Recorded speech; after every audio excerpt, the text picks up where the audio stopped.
Hello, I'm Paddy Creevy. There's a lot to love about this Peel region. When I first came here in 1985, I was struck by the beauty of the place and by the incredible variety of bird life we have here. These are the resident birds of the Peel estuary.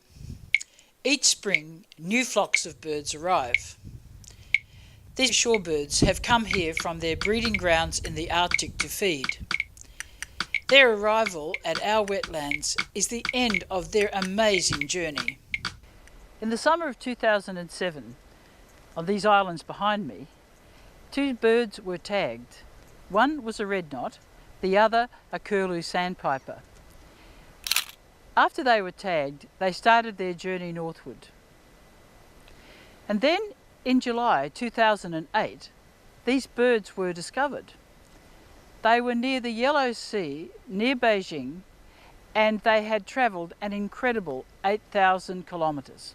Starting their journey from the Peel estuary, these tiny birds had flown all the way to Broome, then across the Indian Ocean, over Southeast Asia. There they landed in China.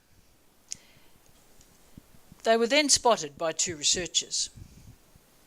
We saw the two birds tagged in Peel region in our coastal study site Zuidong in northeast China in May. We were surprised and very happy to see them because they are the first birds we saw with West Australia lag flags. But we know that their breeding grounds are in the Arctic. Now that's a further 6,000 kilometres away. What were they doing in China? Bill Rutherford led the groups which tagged these two birds. Now he thinks he knows the answer.